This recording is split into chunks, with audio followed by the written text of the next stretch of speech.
Them streets is dangerous for me. So many motherfuckers came at me, I had to check myself and see what the fuck I had done. I went back and watched shit for myself. I went and saw the Shannon Sharpe interview. I was flabbergasted. This nigga's vicious. He didn't have to say all that. All they want me to do is shut the fuck up. That's it. But I was just mistaken. I thought they was just gonna laugh it off. They did not laugh it off. I can't even go to SeaWorld because I said one guy looked like a walrus. Now they won't even let me in there. I said another guy couldn't read. I didn't have to say that. I could have said he don't read well. I had on a fuck you shirt. He didn't acknowledge it. I assumed he couldn't read. I was only talking about a couple people, but I should have shut the fuck up because I didn't know how many people it applied to. I was talking about a couple men in dresses. Now, every man that ever wore a dress can't stand my guts. Soon as they see me coming, they just grab their purse and walk the other.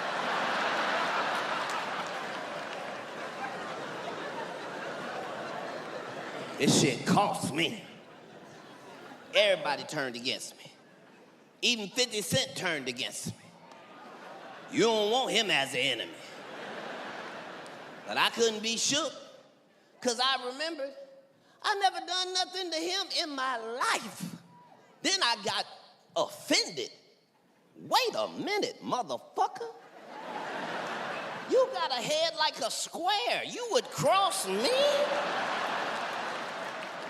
Only two square-headed men have made it in Hollywood. You and Herman Monster, nigga. I will not be bullied.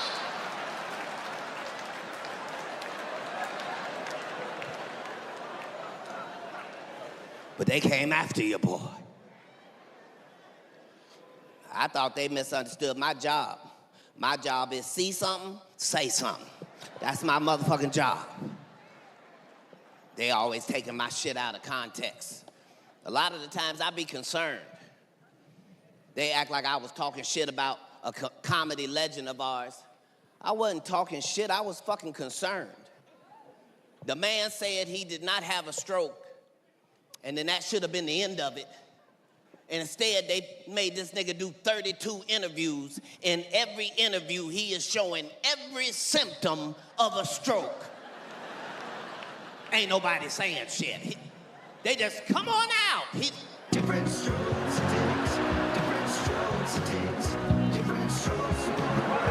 Yes, it does, it takes different strokes to move the world. And I'm at the house like, this is wrong. The fuck is we talking about? Did he have a stroke? Did he? Looked like he had several strokes. Up stroke, down stroke, back stroke. Everything but a stroke of luck. I was concerned. I'm not allowed to say shit, even if I see shit.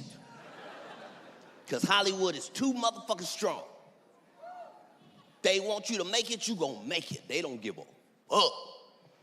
Even if you was allegedly riddled with herpes, they'll still have you in Vegas feeding bitches fruit and shit. Just.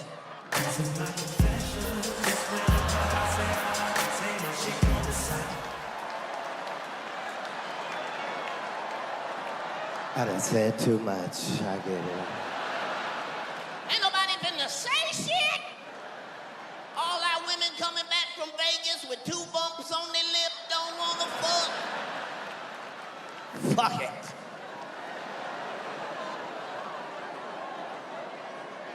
Fellas, your woman does not love fruit like that. You don't believe me? When y'all get back home, just pop up from behind the couch. Stop playing with the fruit, Gerald. That's the kid's lunch fruit. But I just gotta shut the fuck up. Because Hollywood is too strong.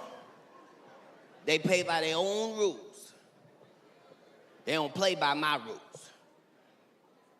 P. Diddy just got 4 years for taking 37 asses. Let me do the math.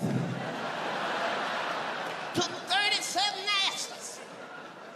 4 years. Meanwhile, they tried to give me the same 4 years for 2 blunts I had no intention of smoking in the first place. They were purely ornamental. Same 4 years. Because they play by different rules. That man was facing ass trafficking charges. For trafficking ass. Why they only gave him 4 years? Because liking dick and being a devil worshiper ain't against the law. They heard prostitution and thought there was some vaginas that needed to be saved. The judge said, bring out the 9 prostitutes. And 9 big dick niggas walked out. Judge said, order, he's fine, give him 4 years. It's not a crime, he just likes penis. He liked penis so much, they sent him to the place with the most penis. Right now, he is happily paying for his crime.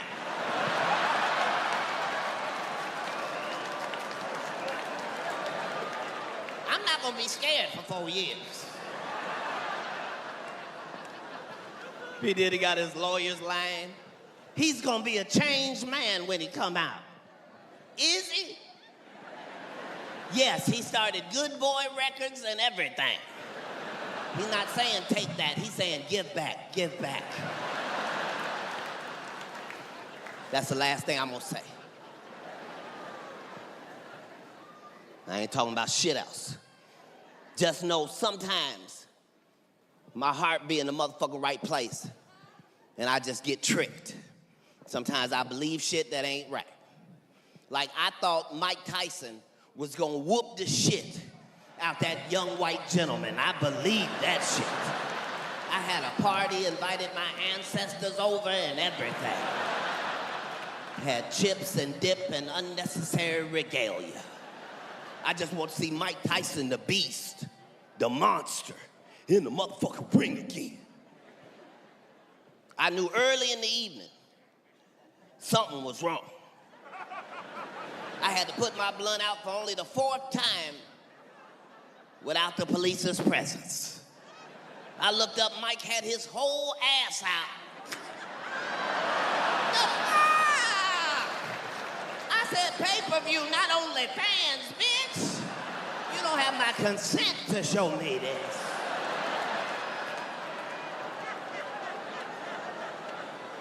The fight hadn't even started. I had to put my money on this nigga. I had to rationalize for him. I said some stupid shit. I said, I know he ain't finna lose with his ass out. Boy, was I wrong. They called Mike Tyson out. Mike Tyson came to the ring like Joe Biden on his way to a helicopter, bitch.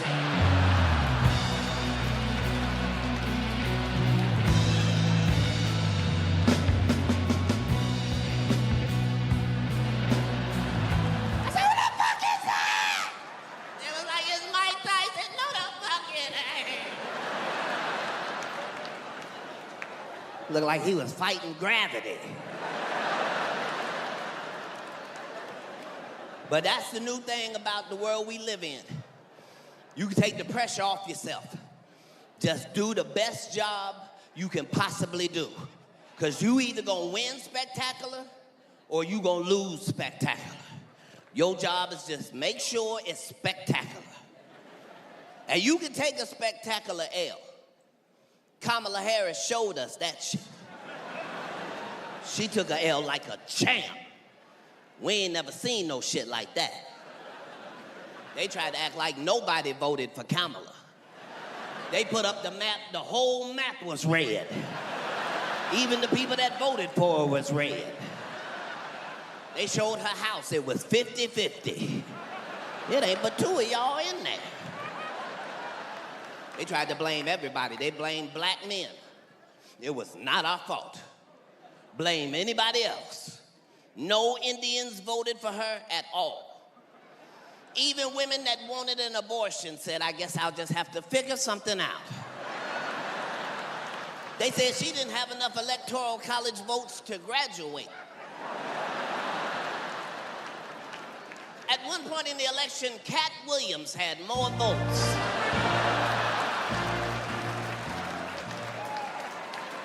That's where we were as a country. Everybody asking the same question, is she black? Is she black? Is she black? At the end, she showed you exactly what she was. It was time for her concession speech. She ain't even show up. That's a nigger right there. We should have never doubted it. She just rolled by with her pinky finger in the air.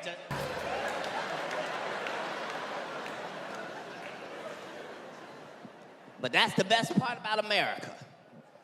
In America, it don't matter who you choose, because we all gonna pay the price together. That's what make it gambling. We gonna pay the price together, no matter what it is. You don't want this one? Fine. Well, who's up next? That's right. Don't be complaining about who up next. Just because it happened to be Donald J. Darth Vader Trump. Yeah, I don't give a fuck what you think about him. That motherfucker is excited. That motherfucking Trump. You do not know what he finna do tomorrow. No the fuck you don't. All you know is he gonna do something. He been president before. This time, he was not bullshit. He been office 200 days. He done 200 things. Good things, bad things, who gives a fuck? Things. He do his shit today and figure out what the fuck he just did tomorrow. Yeah. He found out all you gotta do is think about it, research it, make it happen. And this term, he said, get research the fuck out of here. We will not be needing your services. He don't give a fuck. If it makes sense to him, it makes sense. First thing he did is come in and fired all the wrong people. Fired 1,000 people at the Nuclear Security Administration. The next day, he said, well, what did they do? They took care of the bombs, Mr. President. Well, get them the fuck back in here. You know I didn't mean them. I meant TSA, the one with the shoes. Trump don't give a fuck. He do it today, figure it out tomorrow. He fired thousands of people at the FAA. And then 14 planes landed upside down in 14 days. Y'all didn't say shit. Sometimes they land like that. No, they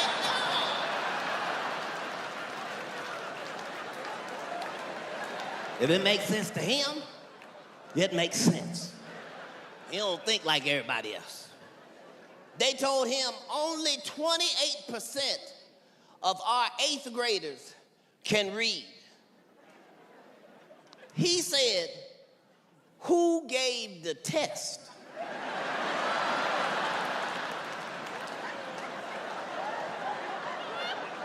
The Department of Education. Well, get them the fuck out of here. Take them books with them. How the fuck we gonna fail a test we don't take, bitch?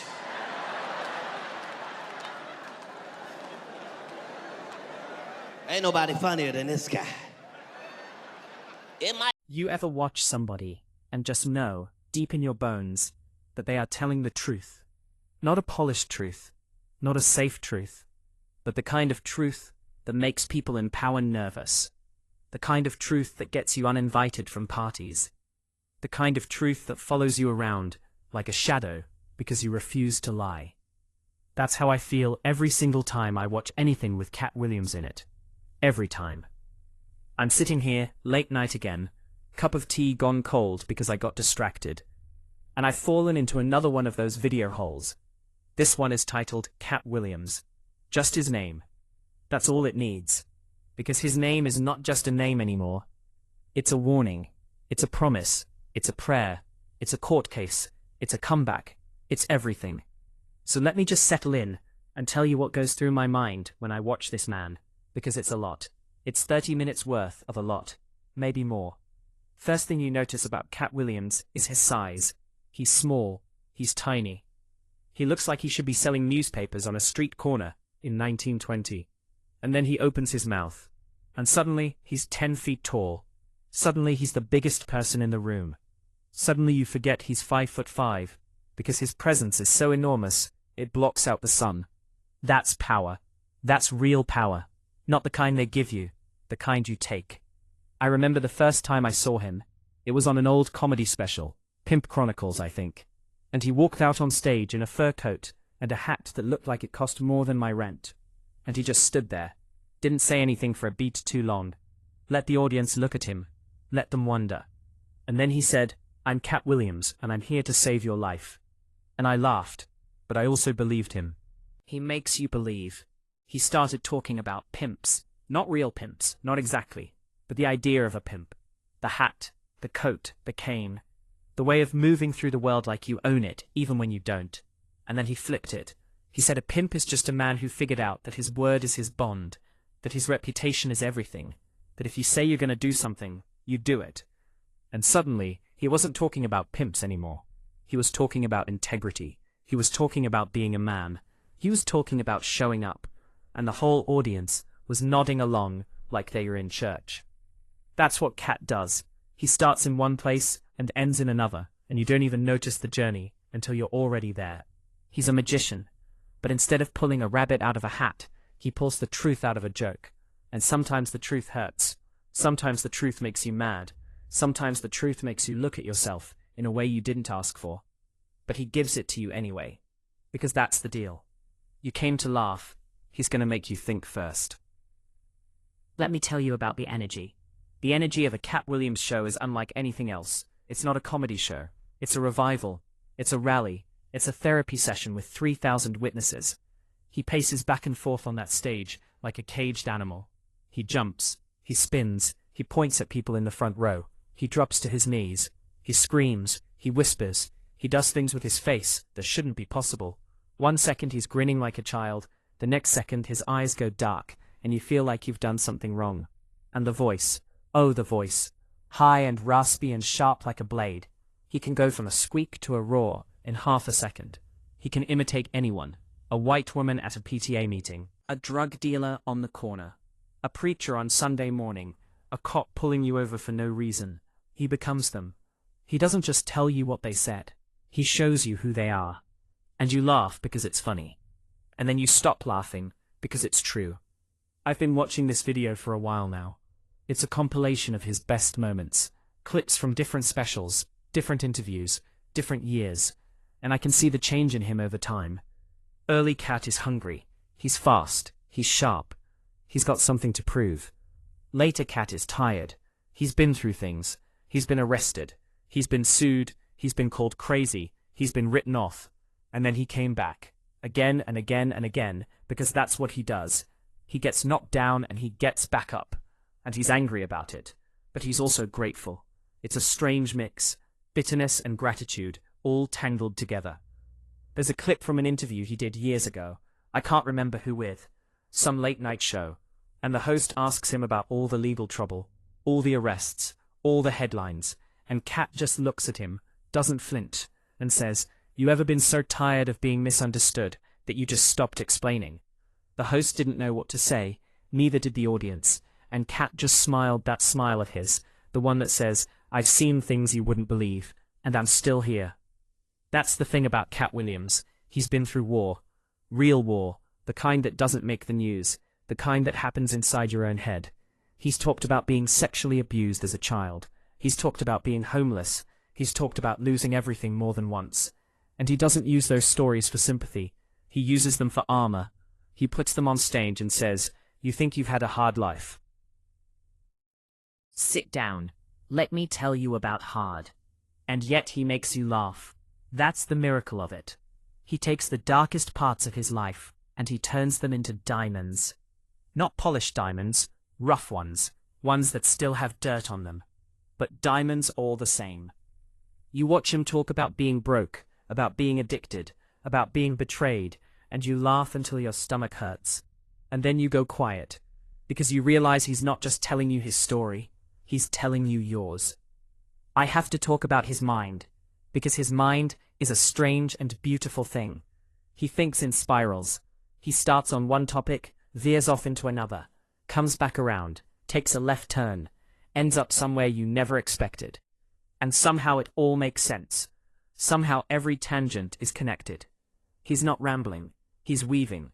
He's building a web of ideas, and by the time he's done, you can see the whole thing. Every strand, every connection. He talks about politics like a professor who got fired for being too honest. He talks about Hollywood like a spy who escaped with classified information. He talks about the music industry, the comedy industry, the prison industry, the drug industry. He talks about everything. And he has opinions on everything. Strong opinions. Opinions that make people uncomfortable. He's called out other celebrities by name. He's called out whole systems. He's said things that got him blacklisted, probably. And he doesn't care. Or if he cares, he doesn't show it. There's a famous clip from an interview where he talks about the entertainment industry and how it uses people up and throws them away. And he says, they don't want you to be free. They want you to be successful. Those are two different things. And I had to pause the video. I had to sit there and let that sink in. Because he's right. Success is a cage they build for you. Freedom is something you have to steal. And Katt Williams stole his freedom a long time ago. That's why he can say anything. That's why he can't be controlled. He already lost everything. Twice. What are they going to take from him now? Let me talk about his style for a minute. Because the way he dresses is a whole other language. The fur coats, the hats, the glasses, the jewelry, the shoes that cost more than a used car. He looks like a character from a movie that hasn't been made yet, and he wears it all like armor, like a declaration, like he's saying, I may be from the gutter, but I'm royalty now. And you believe him, because he carries himself like a king, a crazy king, a king who might punch you if you look at him wrong, but a king nonetheless. Some people say he's too much, too loud, too aggressive, too unpredictable. And those people are missing the point. Katt Williams is exactly as much as he needs to be. The world tried to make him smaller. It tried to shut him up. It tried to medicate him and arrest him and erase him. And he refused. He refused to be quiet. He refused to be polite. He refused to play the game. And that refusal is his greatest gift to us. Because every time he opens his mouth, he's saying, you can be yourself too. You can be too much. You can be loud. You can be angry. You can be messy. And you can still win. I'm thinking now about his specials. All of them. Pimp Chronicles. It's Pimpin'. Catpacalypse. Priceless Afterlife. Great America. Each one is a time capsule. Each one shows a different version of him. The hungry young comic.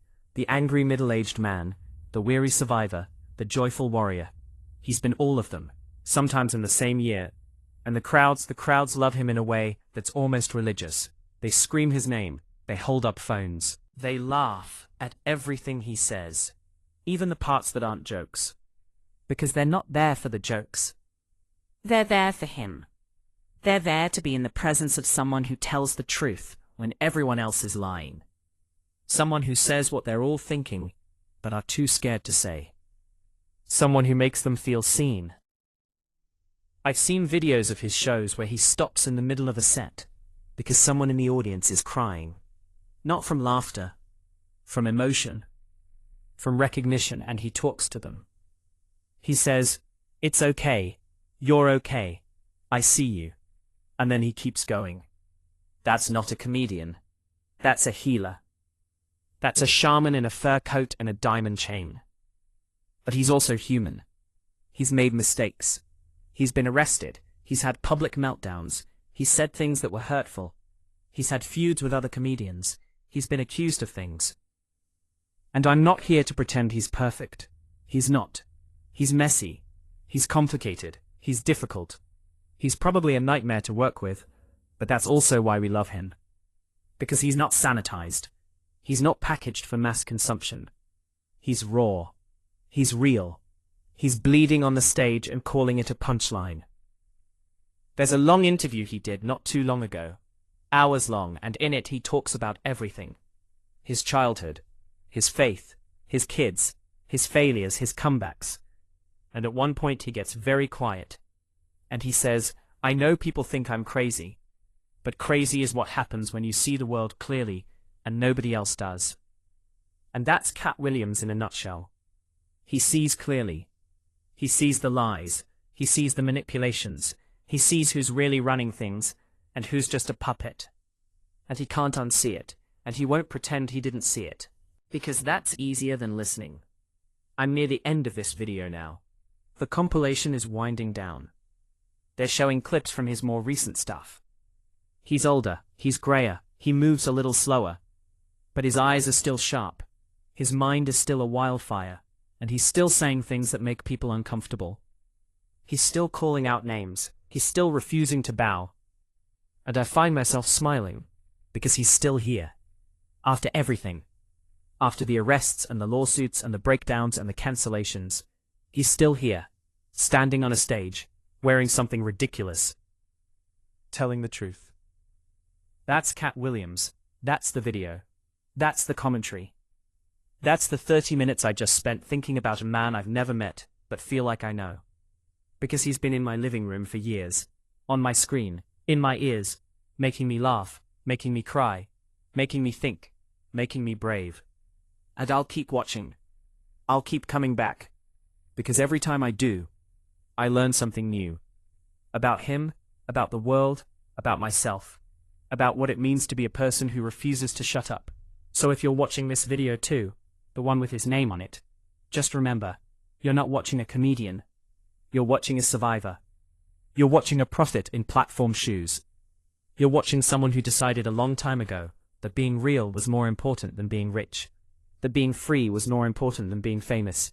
That being himself was the only thing worth fighting for. And that's why Katt Williams matters. That's why his name is enough.